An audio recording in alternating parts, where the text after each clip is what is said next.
Miércoles 21 de abril. Saludos, señoras, señores, bienvenidos como cada día a este espacio, a esta revista de prensa, a este recorrido que hacemos cada mañana por el kiosco, por las portadas de los periódicos que se editan en la provincia de Córdoba, Diario Córdoba, ABC, El Día de Córdoba, también como siempre la prensa digital.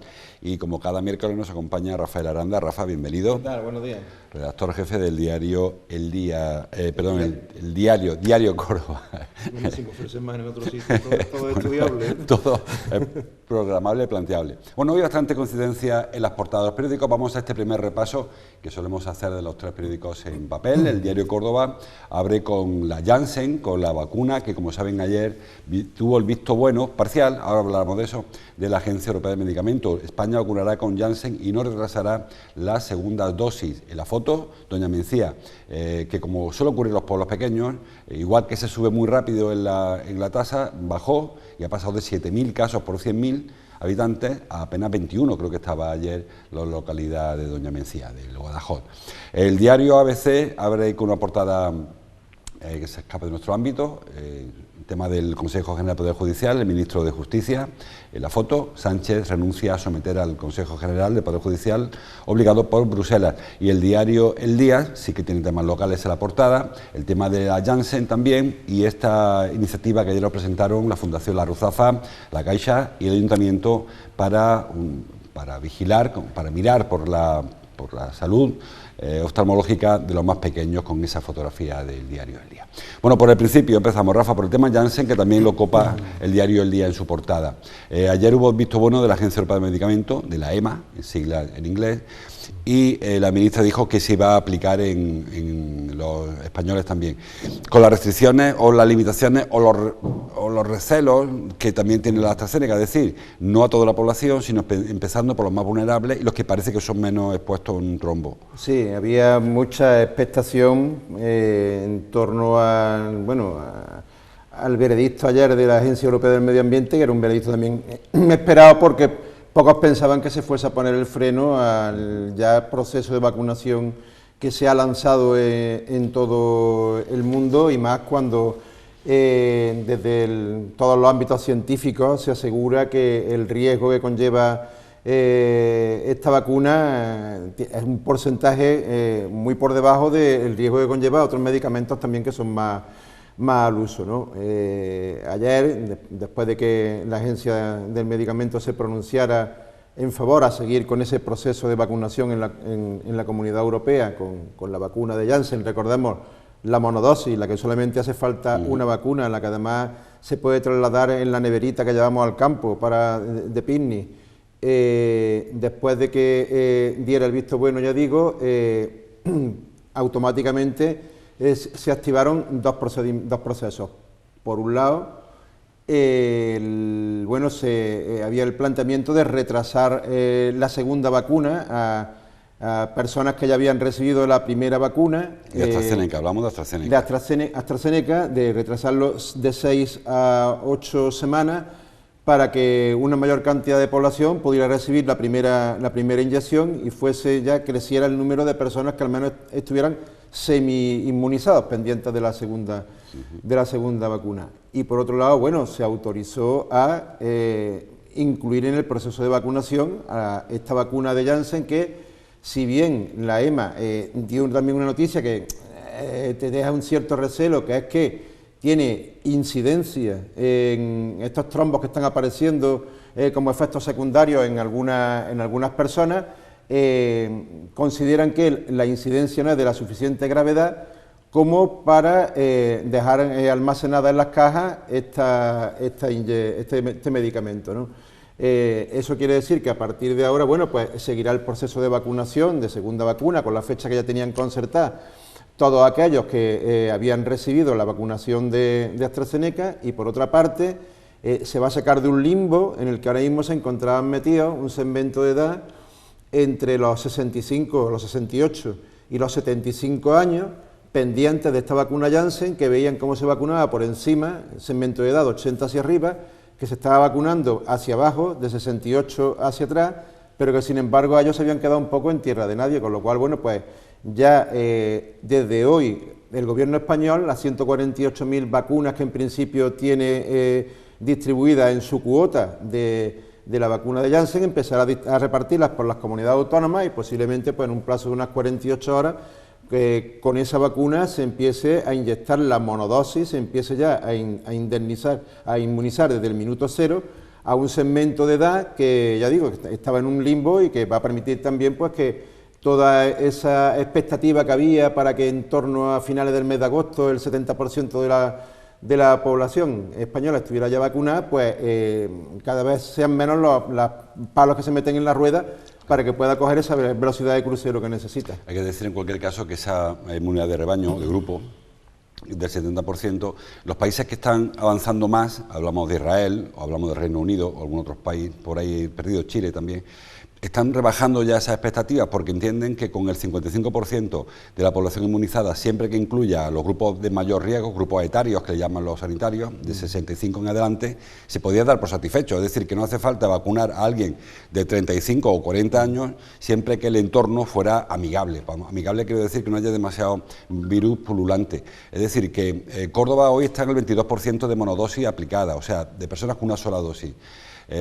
Y hay que tener en cuenta que muchas de esas personas están esperando la segunda dosis de AstraZeneca, que hace falta 3 meses de plazo, empezaron en febrero, con lo cual toca ahora en mayo. Es decir, que las cifras se van a multiplicar exponencialmente entre la segunda dosis de AstraZeneca más la de Janssen, más el proceso normal de Pfizer y Moderna.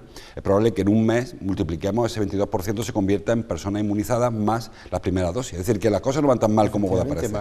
Todos aquellos que han sido contagiados, que ahora mismo, bueno, pues durante 6 meses sabemos que también siguen... Al menos 6 meses. Siguen inmunizados. O sea, hablamos de que estamos ya metidos de lleno en una cuarta ola, que Córdoba incluso están ya en el umbral de una situación de máximo riesgo, que estamos a punto, caeremos posiblemente hoy o mañana a lo más tardar, y bueno, toda esa población que ahora está contagiándose dentro de esa cuarta ola son personas que también cuando llegue final de agosto a la hora de hacer recuento para valorar si hemos entrado en esa situación de protección de rebaño, ya se encuentran inmunizadas.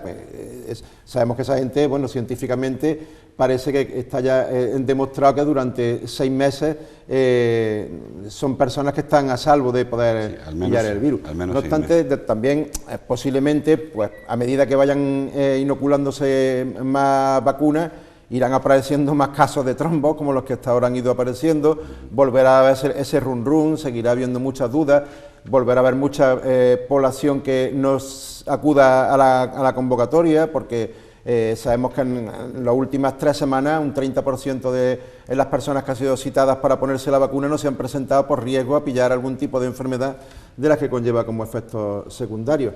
Esperemos que todas esas dudas se vayan solventando. Es lógico que si hay un puente que cruza por un acantilado y te dicen que 1 de cada 1.000.000 de personas que cruzan ese puente van al hoyo, automáticamente el puente se paralice y se intente el puente pues mejorar las condiciones. Es lógico que entonces todo el proceso de vacunación que se está llevando ahora a cabo, a medida que aparezcan complicaciones de este tipo, se vayan produciendo paréntesis que obligan a hacer una nueva revaloración científica. Sí. Afortunadamente hasta ahora todos los criterios que hay en torno, por parte de expertos, en torno a la vacuna, indican que es la solución y que no es el problema, que por tanto hay que seguir para adelante. En cualquier caso, vivir es una actividad de riesgo y hay muy pocas actividades que tengan un riesgo mortal de en torno al 1.000.000, a 1 por 1.000.000, es decir, cualquier actividad, muchas actividades que hacemos habitualmente, conducir por supuesto, beber alcohol, fumar tabaco, tienen muchísimo más capacidad de producir la muerte de las personas que ponerse una vacuna. Y yo lo digo siempre, las personas que han muerto por coronavirus, por COVID, muchos han muerto por trombosis, por tener un trombo, es decir, que estadísticamente es mucho más fácil pillar un trombo sin vacuna que con vacuna, pero estadísticamente hablamos de 15 o 20 veces más fácil adquirir, que te caiga un trombo de esto y te bloquee una vena, sin vacuna que con vacuna. Es decir, que lo que tú hablas del puente es que tenemos un puente por el que cae uno de cada millón, pero es que en el de al lado caen 12 por cada millón, cada cual que elija por qué puente tira. No, además si no hay puente no puedes cruzar, claro. Obviamente, es que la única solución para atravesar es el puente, o claro. Sea que, y ya digo, o sea que aunque tiene una incidencia, la incidencia es prácticamente escasa, o sea que es como si irrelevante en cualquier otro medicamento. Por ejemplo, el ibuprofeno o cualquier tipo de medicamento que tenemos al uso en nuestro domicilio y al que, como no leemos el prospecto, no sabemos los efectos secundarios que tienen y tienen más efectos secundarios que cualquier vacuna esta. Tiramos por el puente. Como decía Rafa, Córdoba ya se situó, Córdoba capital. Córdoba provincia está bajando la tasa, la capital sigue subiendo, se situó en 248,7. Lo trae en algún periódico en su portada, El Día, por ejemplo, trae la portada del diario IBC. Es una tasa que, a pesar de que va increciendo, no parece alertar demasiado a la autoridad sanitaria, porque la perspectiva es que a corto plazo, muy corto plazo, un día, 2 días, 3 días, empieza a remitir. ¿Por qué? Pues porque ya se analizan otros factores, por ejemplo, el RT, que hablábamos también creo que ayer, la contagiosidad. Córdoba está por debajo del 1 de contagiosidad, es decir, que cada paciente contagia a menos de una persona, eso significa que va a la cifra a bajar, y la tasa de 7 días también está por debajo de los 125 casos. En 7 días quería que al duplicarlo saliera a 150, es decir, que las perspectivas no son tan malas como da la cifra. Prueba de ello, publica Isabel Leña en el diario Córdoba, que el Ayuntamiento ha decidido ampliar urbanismo va a ampliar la licencia a los restauradores que nos restauran, que nos dan comida, para que monten, por ejemplo, veladores. Es decir, pubs, discotecas podrán montar... Sí, son uno de los grandes perjudicados de la pandemia, ¿no? La noche. Todo el sector que se mueve, sobre todo que bueno, es multigeneracional, no solamente castiga al hábito de ocio de personas en edad más joven, ¿no? Más juvenil, sino que a todo tipo de edad, todo lo que ese sector que conllevaba en la vida nocturna a partir de las 10:30, lleva un año con el negocio, cerrado. El 16 de agosto cerraron obligatoriamente y no han vuelto a abrir. Sabemos que, ellos también se han concienciado mucho, la mayoría de este tipo de empresarios, de que hay que tomar también medidas que a lo mejor se tomaron con más lasitud cuando se levantó la primera vez el estado de alarma, cuando los primeros brotes empezaron a surgir precisamente en locales de ocio, porque el control tanto de aforo como de las medidas de depuración del aire para combatir el efecto de los aerosoles no era el más adecuado. Sin embargo, pues ya una vez que se sabe más de cómo hacer frente al coronavirus y cómo además convivir también o intentar que la gente conviva en estos ámbitos un poco más cerrados, también es de lógica que si empiezan a caer los casos de contagio, ellos también empiecen a tener un cierto respiro en su actividad comercial. Sabemos también que está identificado que ahora mismo la cepa que más está castigando a la provincia de Córdoba, a toda la comunidad autónoma, es la cepa británica, que es muy escandalosa por la velocidad con la que se contagia, pero también es menos violenta que la cepa que anteriormente conocíamos. Está castigando más a un segmento de edad más joven, cada vez son más los jóvenes que pillan el COVID como consecuencia del contagio tan rápido, ya digo, de la cepa británica. Sin embargo, bueno, pues también es una población que lo supera con más facilidad que la población que es más adulta, ¿no? Por tanto, bueno, la Junta de Andalucía, en este sentido, una vez que capeemos esta cuarta ola que se debería venir, pues con los múltiples contactos que hubo en una época de vacacional como fue la Semana Santa, atisba ya que a partir de la próxima semana posiblemente empiece a bajar la curva de contagio. De hecho, la reunión que había esta semana del Comité Científico se ha aplazado a la semana próxima porque se espera que así sea y puedan aliviar también un tanto las restricciones, con lo cual, bueno, como tú dices, no hay que alarmarse tanto por esas cifras que ahora mismo se ven de contagio, porque tienen unos efectos no tan peligrosos como hasta ahora habían venido sufriendo las personas que lo cogían y que enfermaban, y bueno, la travesía por la cuarta ola va a ser más corta que las 3 olas que había anteriores. Para acabar con este asunto, también un número que es preocupante es el número de personas ingresadas. Llevamos varios días subiendo, creciendo en el número este. Ayer eran 141, hablo de memoria. Lo explicó Jesús Aguirre el otro día. Las pacientes de la primera, segunda y tercera ola eran pacientes mucho mayores, que en cuanto notaban la hipoxia, es decir, falta de oxígeno, acudían al médico en 24 horas como mucho, vamos, incluso instantáneamente. ¿Qué ocurre ahora? Que hay pacientes más jóvenes que achacan la hipoxia a otras causas, con lo cual tardan en llegar al médico 4, 5 o 6 días. Y cuando van, tienen una infección mucho mayor, una neumonía mucho más grave, que tardan más en curarse. No es que haya más pacientes, sino que los que están se amontonan, por decirlo así, en las plantas, en las urgencias, aunque tampoco tanto en las urgencias, y eso hace que el número aumente. Pero, afortunadamente, salen casi todos del hospital, hay mucho menos fallecimientos, y eso está haciendo que sean números más espectaculares, más escandalosos, que realmente graves en cuanto a los ingresos. Por eso digo que es muy llamativa la cifra de contagios, y además la cifra de contagios como se va disparando de un día para otro. Sin embargo, lo que es la presión asistencial, está controlada. Estamos en 4 unidades COVID, creo que es ahora mismo en el Hospital Reina Sofía, cuando hemos llegado a alcanzar creo que los 11 que teníamos. 9 se abrieron y se quedaron 2 a puerta de ponerse en activo. De todas formas, aunque el virus es menos agresivo que en esta cepa en la población joven, que el castigo como castigado a otros segmentos de edad en olas anteriores, incluso con la propia vida, sí son muchas las secuelas en otras enfermedades transversales que adolescentes y gente joven vienen padeciendo por el trauma psicológico que todo esto también está conllevando, miedo, falta de o escasez de la necesaria relación vida social que tienen estos jóvenes, preocupación porque ven inestabilidad en su entorno, que se está traduciendo en la multiplicación en otro tipo de enfermedades meramente psicológicas, incluso en temas como anorexia o bulimia, que esta semana hemos conocido el dato de que han crecido un 50% estos casos durante la pandemia, que son consecuencias también paralelas al coronavirus. Con ello, quiero decir que, aunque quizá le estamos restando gravedad a la incidencia que el virus tiene en esta población juvenil y adolescente, sí que deja secuelas de otro tipo y, por tanto, lo de siempre, hay que mantener la guardia levantada. Y habrá que incluso atender luego casos que aún no se están atendiendo. Hablaban ayer de la vacuna de la meningitis, por ejemplo, que se han dejado de aplicar muchísimas dosis durante un periodo que es fundamental esa vacuna. Bueno, cambiamos de asunto. Ayer conocimos datos del Padrón, un nuevo dato del Padrón, con una noticia que esperábamos, y es que Córdoba retrocede en la población. Lleva tiempo Córdoba, si no retrocediendo mucho, pero sin ese diente de sierra, un poquito arriba para abajo. En este caso, según publica, por ejemplo, el diario Córdoba, Córdoba ha perdido 4.169 habitantes en este periodo, en este año último, coincidiendo con la pandemia, y la población, sobre todo, envejece. Ya supera la media, o llega a la media, 44 años, creo que 10 años antes estaba en 38, y la población pues han perdido también 5.000 habitantes o 30.000 habitantes en 5 años.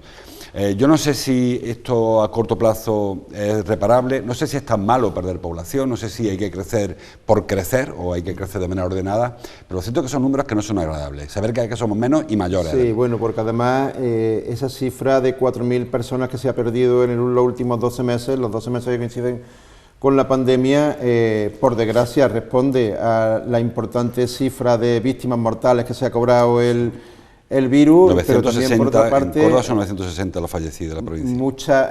Ha caído de forma muy exponencial la cifra de extranjeros que se encontraban empadronados en Córdoba, que ante el miedo al virus y sobre todo por la incontestable crisis económica que atraviesan todos los sectores, han tenido que hacer la maleta y volver a su casa. El problema que ha tenido Córdoba no ha formado parte de la España despoblada.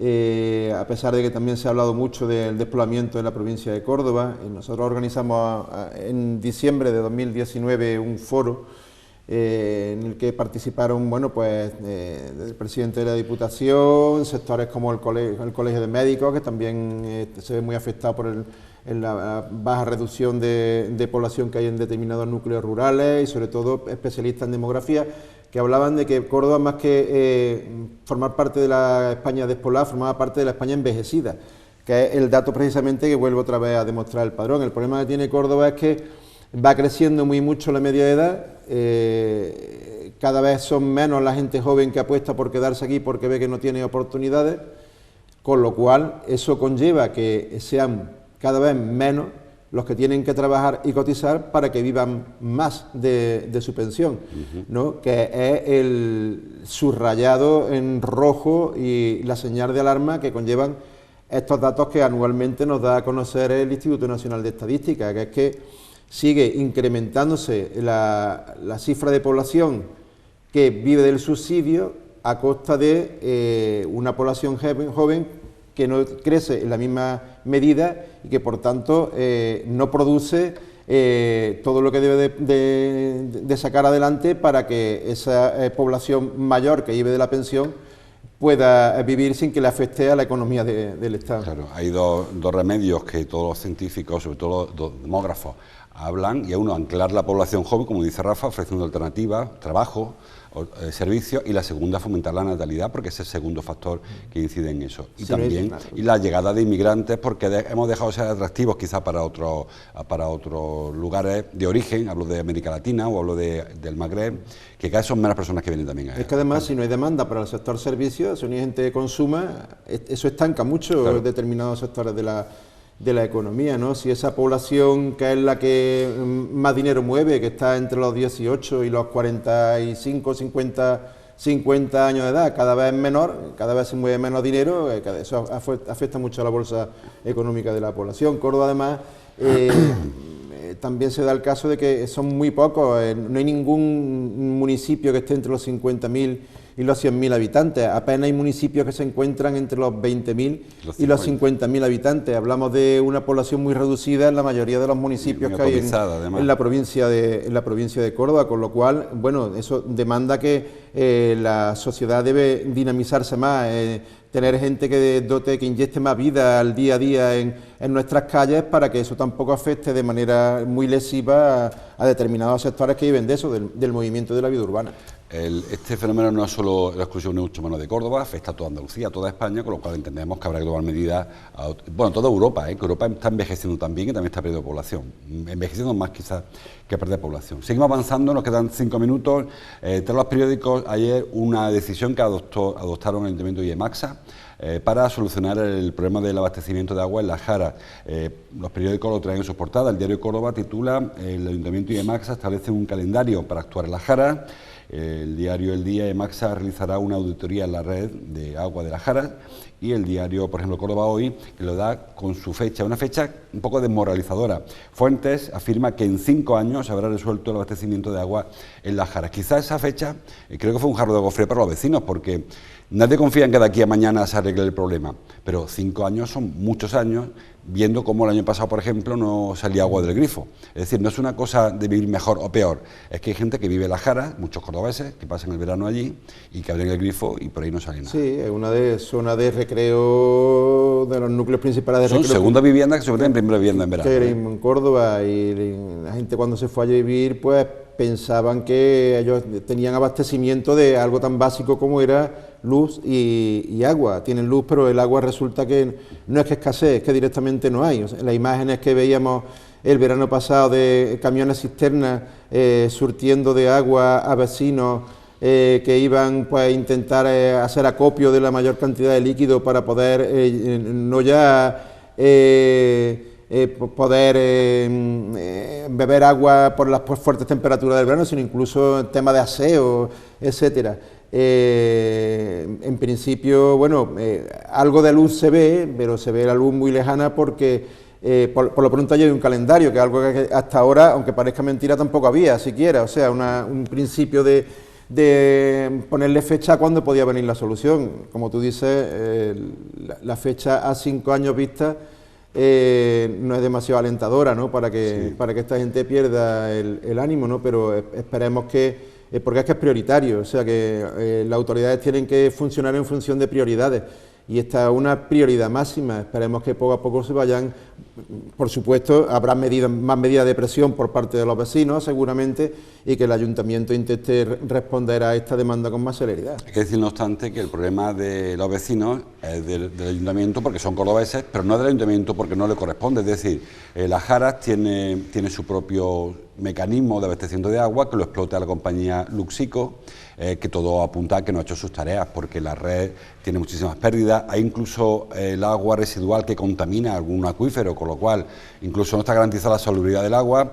Además, los vecinos tienen una estacionalidad preocupante, es decir, todo el mundo quiere llenar la piscina en la misma fecha, ahora en mayo, es decir, que hay problemas que aunque se quisieran arreglar mañana no se podrían. Quizá el problema hasta ahora no ha sido tanto el calendario como que quién paga la obra. Sí, decía ya el Salvador Fuentes que echen para 4 millones de euros y que por supuesto no lo va a pagar el ayuntamiento. No sé si Luxico va a pagar ese dinero o los propietarios están dispuestos a aportar algo. Efectivamente, el origen de todo está en la desavenencia entre la concesionaria y el ayuntamiento, pero el ayuntamiento también tiene la responsabilidad de apretarle las clavijas a la empresa que lleva la responsabilidad de suministrar agua a este importante núcleo de vecinos y así debe de hacerlo, ¿no? Porque yo creo que ahí la fuerza la tienen los vecinos, pero la llave para apretar a la empresa que suministra el agua la tiene el ayuntamiento.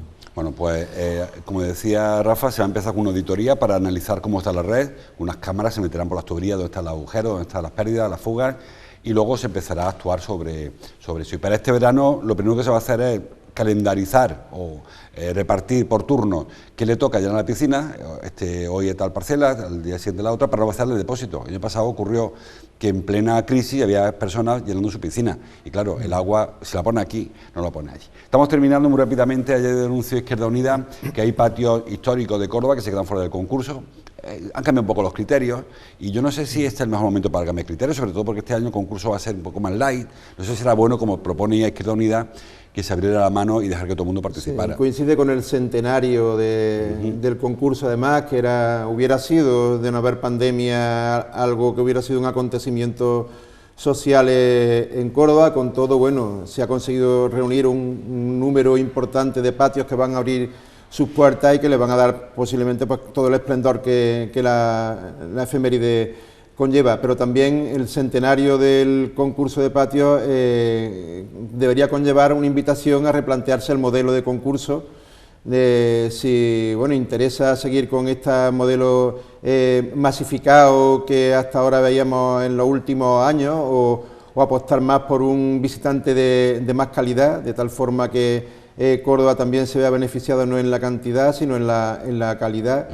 Y después también, replantearse lo que ya algunos patios, algunos propietarios de patios vienen denunciando, que es el dopaje que hay en algunos de los patios que se estaban presentando concursos, que presentaban ya el patio alojamiento turístico, ¿no? Con lo cual, estaba viendo el patio, veía como entraba gente con maletas y que no solamente se llevaban subvención municipal, sino que además tenían otro tipo de ingreso de dopaje para conservar el patio gracias a estos ingresos, ¿no? Yo creo que en principio no se debe hacer tampoco un planteamiento así a la ligera, como ha hecho en este caso Izquierda Unida en su denuncia, sino que debería de analizarse incluso mucho más a fondo realmente el modelo de concurso de patios que queremos para los próximos años, partiendo de la efeméride de este centenario que invita a hacerlo. El reglamento de patio impide que las empresas participen en el concurso y esa ha sido la causa en algunos de los casos de la exclusión.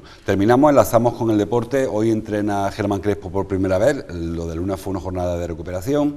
Hoy es rueda de prensa además de Germán para analizar su llegada al Córdoba y sus expectativas. Otros partidos lo tenemos complicado. Yo creo que el Córdoba ya ni se le espera en la primera división pro, ¿no? Lo tiene muy difícil. Tiene que hacer un pleno de victoria y cruzar los dedos para que el Sevilla Atlético se descalabre en 2 de los 3 partidos que le quedan, con lo cual está muy complicado. Ya ni siquiera se puede hablar de salvar la dignidad, porque la dignidad ya se ha perdido.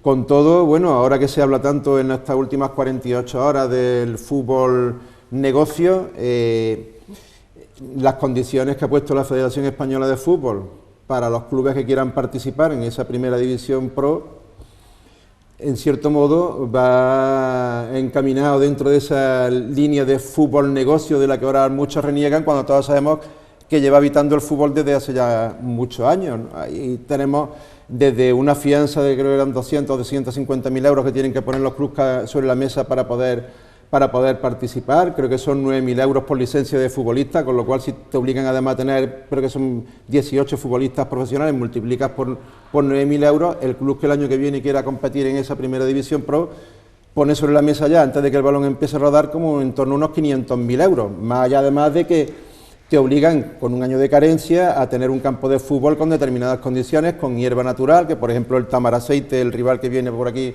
el próximo domingo, no lo tiene y lo descartaría para formar parte de esa primera división pro, con lo cual yo no descarto que pueda haber alguna sorpresa una vez que termine la competición, que vayan incluso a repescar a algunos de los clubes que en principio no van a obtener la plaza en el terreno de juego, y por ello el Córdoba debería de intentar quedar en la clasificación lo más arriba que pueda, por si cabe la posibilidad de una repesca de ese tipo, que ya digo, es más un deseo que una posible realidad. Bueno, pues ahora nos contará también seguro Fernando algo de eso. Tenemos una cámara en Enlace Deportiva para ver ese primer entrenamiento, así que ahora seguimos con él. Gracias, Rafa, te veo el miércoles que viene. Aquí estaremos. Ustedes les veo mañana. Le dejo como cada vez con Fernando López. Hoy, primer partido, decíamos, de la etapa Germán, primer entrenamiento de la etapa Germán Crespo, aunque ya hubo primer toma de contacto, y una rueda de prensa con cierta expectación, a ver qué dice, qué plantea Germán. Creo que no va a prometer el oro y el moro, porque no lo tiene, va a ser difícil, pero sí que por lo menos, como decía Rafa, dignidad y salvar la temporada, al menos en el aspecto anímico. ¿Qué tal, José Luis? Buenos días. Quizá va a estar más ese morbo que tú dices, o la noticia, no en las palabras de Germán Crespo, sino en lo que pueda decir Javier González Calvo, que va a ser la persona que acompaña al nuevo entrenador de la primera plantilla. Hoy ya entrenamiento en la Ciudad Deportiva, después de la sesión de recuperación del lunes, y enseguida vamos a estar allí para ver un poco las novedades, si sigue habiendo gente del filial y de cómo se presenta la semana, pero como ya advertíais, el Córdoba que necesita no solo ganar los 3 partidos, sino que se alineen un poco los astros y que haya derrotas muy inesperadas, o bien del Sevilla o también de la Balompédica Linense, pero bueno, es algo que analizaremos aquí en Todo CCF. Y un apunte a lo que decía también Rafa Aranda sobre esos nuevos requisitos para la primera RF. Se da un año de transición, se da en la próxima temporada. El detalle del césped artificial, por ejemplo, bueno, se va a dar la temporada 2021-2022, un poco de transición, será obligatorio a partir de la 2022-2023, así que bueno, no parece que este año pueda haber cambios por ahí, al igual que la Val, si se presenta mejor, pero se va a dar un poco de margen también hasta el próximo año, así que bueno, hablaremos de todo eso aquí como siempre en Todo CCF.